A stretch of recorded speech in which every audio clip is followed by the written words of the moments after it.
Hello everyone. तो welcome back my YouTube channel. तो आज का हमारा चैप्टर है साइंस का चैप्टर 1 मैटर। तो मैटर होता क्या है? देखो, मैटर पहले समझो। Anything that occupy space space has mass and offer resistant to the applied force. मतलब एक तरह से समझो कि कोई भी ऐसे, जैसे आपके पास फ़ोन है। अब फ़ोन जैसे आपने टेबल पे रखा तो वो क्या एक तरह का एक्यूपाई कर रही है स्पेस। अगर कोई भी ऐसी मास वाली चीज़ जो स्पेस को एक्यूपाई करे, मतलब एकदम कितना स्पेस घेर रखे है, आप ये देखो जैसे ये फ़ोन है, इसके चारों तरफ कितना ज़्यादा स्पेस इसने घेर रखा है, उसे हम क्या कहते हैं? मैटर। ठीक है। वो मैटर किस चीज़ से बना होता है? मैटर बना होता है स्मॉल स्मॉल पार्टिकल से, वेरी स्मॉल पार्टिकल होते हैं उनसे बना होता है। और अब इसकी कैरेक्टरिस्टिक्स की बात करें मैं मैटर्स के पार्टिकल्स की, पार्टिकल कैसे होने चाहिए? Continuously moving. मतलब ये जो मान लो ये पार्टिकल्स है, ये कैसे होने चाहिए? ज़्यादा से ज़्यादा कंटिन्यूस मूव करें। क्यों क्यों मूव करें ये? क्योंकि इनकी काइनेटिक एनर्जी ज़्यादा होती है। उनके अंदर काइनेटिक एनर्जी होती है जिससे टेम्परेचर बढ़ता है। टेम्परेचर बढ़ेगा तो इससे क्या होगा? पार्टिकल मूव करेंगे फास्ट, क्योंकि because kinetic energy of particle क्या होगा? इंक्रीज। जैसे जैसे काइनेटिक एनर्जी बढ़ेगी तो उसके पार्टिकल का टेम्परेचर बढ़ेगा, जिससे क्या जो वो है पार्टिकल से वो जल्दी ज़्यादा मूव करेंगे। और दूसरा कैरेक्टरिस्टिक है कि इनों के बीच में क्या होना चाहिए? स्पेस होना चाहिए। सबसे ज़्यादा स्पेस किसके बीच में होता है? गैस, फिर लिक्विड, फिर सॉलिड। बात करते हैं जो पार्टिकल्स होते हैं वो कैसे अट्रैक्ट करते हैं एक दूसरे को आपस में। जैसे स्पेस सबसे ज़्यादा किसके पास होना है? Gas, liquid, solid. Force of attraction की बात करें तो सॉलिड का ज़्यादा होता है, लिक्विड का फिर गैस। मूवमेंट ऑफ पार्टिकल्स की बात करें तो सबसे ज़्यादा गैस की होती है, और फिर लिक्विड्स की होती है, फिर सॉलिड्स की होती है।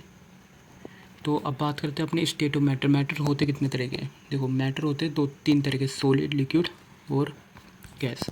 सॉलिड की बात करें, सॉलिड एक तरह का हार्ड टाइप में होते हैं, इनकी एक तरह की डिफाइंड शेप होती है। मतलब ये जैसे कोई बॉक्स है, इसकी क्या एक तरह की डिफाइंड शेप है। मतलब ना से हम मान लो पत्थर है, ये कोई एक छोटा सा पत्थर है, ना ही हम इसे दबा सकते। मतलब इसकी एक तरह की शेप होती है जैसे स्क्वायर शेप में, और एक डिस्टिंक्ट बाउंड्रीज होती है।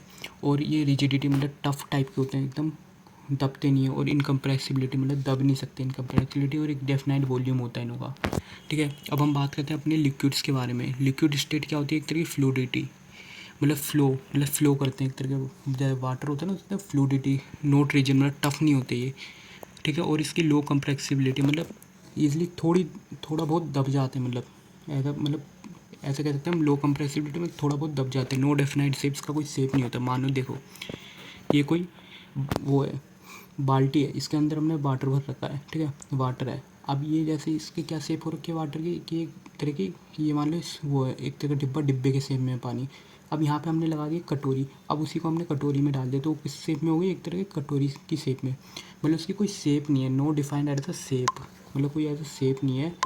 वो किसी भी शेप में हो सकता है एंड बाउंड्री, और have a defined volume, but उसका एक डिफाइंड वॉल्यूम है। अब हम गैस की बात करें, गैस स्टेट के बारे में, तो हैव फ्लूडिटी, इजीली फ्लो करते हैं, और हाई कंप्रेसिबिलिटी, इजीली दब जाते हैं। और हैव नो डेफिनाइट बाउंड्री, उसकी कोई डेफिनाइट बाउंड्री नहीं, हैव नो डेफिनाइट शेप, और हैव नो डेफिनाइट वॉल्यूम। तो हम कुछ अब बात करते हैं change in physical state of matter can done in 2 veg by changing the temperature. अगर हम टेम्परेचर चेंज करेंगे उसका, जैसे बात करें हम मेल्टिंग पॉइंट की। देखो, मेल्टिंग पॉइंट क्या होता है? नाम से पता चल रहा है किसी चीज़ को मेल्ट करना। Like at the temperature act with the solid melt to form a liquid. हम टेम्परेचर बढ़ाएंगे, जैसे कोई भी सॉलिड होगा पार्टिकल, वो मेल्ट होकर किस में फॉर्म हो जाए? लिक्विड्स में, टेम्परेचर बढ़ाने के बाद, टेम्परेचर बढ़ाने में।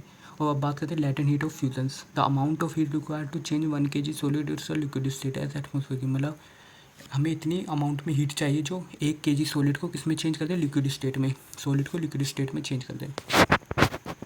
अब बात करें बॉइलिंग पॉइंट की। देखो, बॉइलिंग पॉइंट नाम से पता चला लिक्विड से गैस की तरफ, वेपर की तरफ। एज अ इतना टेम्परेचर मतलब इंक्रीज़ करो विच लिक्विड बॉइल, मतलब पानी, एक जैसे पानी है उसे हम क्या गर्म करते हैं। अब वो किस में चेंज होता है? लिक्विड से वेपर में एट एटमोस्फेरिक प्रेशर, उसी को हम कहते हैं बॉइलिंग पॉइंट। और बॉइलिंग पॉइंट कितना होता है? जब वाटर का 373 केल्विन और 100 डिग्री सेल्सियस। अब बात करें latent heat of vaporization, amount of heat. हमें इतनी ज़्यादा हीट अमाउंट में हीट चाहिए जो रिक्वायर चेंज करे 1 kg ऑफ लिक्विड को किसमें? गैसेस स्टेट में। जैसे उसको हम क्या कहते हैं? Latent heat of vaporization. जैसे आप यहाँ पे देख सकते हैं, सॉलिड स्टेट से लिक्विड स्टेट से, लिक्विड स्टेट से गैस स्टेट है। सॉलिड से अगर हम लिक्विड की तरफ जाएंगे तो हमें हीट की ज़रूरत है, और लिक्विड से गैस की तरफ तो हीट। अब गैस से हम लिक्विड की तरफ जाएंगे तो हमें कूलिंग की, ठंडे करने की जगह। लिक्विड से सॉलिड की तरफ तो कूल। जैसे लिक्विड से स्टेट से हम समझे, जैसे आप फ्रिज में बर्फ़ जमाते हैं तो पहले उसमें पानी डालते हैं उस ट्रे में, फिर उसे क्या फ्रिज में रखते हैं जिससे वो सॉलिड स्टेट में आ जाता है। सब्लिमेशन में देखो सब्लिमेशन क्या होता है, change of solid directly into vapour, मतलब सॉलिड को डायरेक्ट किस में चेंज करते हैं, वेपर में, उसे हम क्या कहते हैं सब्लिमेशन। विदाउट हीटिंग एंड मतलब बिना हीट के उसे हम किस में, वेपर में चेंज करते हैं, उसे हम क्या कहते हैं sublimation. So cooling without passing through the liquid state is called sublimation. ठीक है, हम विदाउट कूल करें उसे ठंडा करें किस में करते हैं, लिक्विड स्टेट में, एज ए सब्लिमेशन। सीधा सॉलिड से गैस और गैसेस से सॉलिड में चेंज होना, इस प्रोसेस को हम क्या कहते हैं सब्लिमेशन। जैसे एग्जांपल देखें कपूर कैम्फोर जिसे हम कहते हैं, ये क्या एक तरह का सॉलिड स्टेट होता है। अब हमने उसे हीट करी तो किस में चेंज हो गया, वेपर गैस में। अब उसी को हमने कूल करा तो किस में चेंज हो गया, सॉलिड स्टेट में। तो ये सब्लिमेशन भी हो गया कंप्लीट। बात करते हैं अपनी इवोपोरेशन।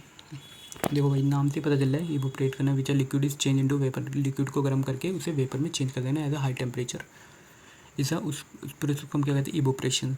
फैक्टर कौन से होते हैं इवोपरेशन को अफेक्ट करने वाले, as a export surface area, जितना सरफेस एरिया बढ़ेगा उतना ही इवोपरेशन होगा। इंक्रीज टेम्परेचर, जितना टेम्परेचर होता है बढ़ेगा उतना इवोपरेशन। भाई सही बात है, जितना हम जैसे पानी उसे हाई टेम्परेचर पे बॉईल करेंगे तो उतना ही इवोपरेशन वेपर में फॉर्म होगा। ह्यूमिडिटी उतनी बढ़ेगी उतना ही इवोपरेशन घटेगा। विंड की बात करें, जितनी स्पीड ऑफ विंड बढ़ेगी उतनी इवोपरेशन बढ़ेगी। देखो आप यहाँ पे देख सकते हैं, देखो सॉलिड से अगर हम उसे मेल्ट करें पिघलाएं तो वो लिक्विड में फॉर्म होगा। अब लिक्विड से हम उसे इवोपरेट गर्म करेंगे तो गैस में। ठीक है, अब सॉलिड से हम उसको सब्लिमेट करेंगे, डायरेक्ट चेंज करेंगे उसे हम क्या कहेंगे सब्लिमेशन। डायरेक्ट सॉलिड से गैस जाएंगे तो सब्लिमेशन, अब गैस से सॉलिड जाएंगे सब्लिमेशन। अब हम गैस से लिक्विड की तरफ जाएंगे तो उस प्रोसेस को हम कहते हैं कंडेंसेशन। अब लिक्विड से सॉलिड की तरफ जाएंगे उस प्रोसेस को हम कहते हैं फ्रीजिंग। तो यहाँ पे क्लास 9 का चैप्टर 1 कंप्लीट होता है। अगर आपको वीडियो सही लगे तो लाइक एंड सब्सक्राइब करेंगे। Thank you.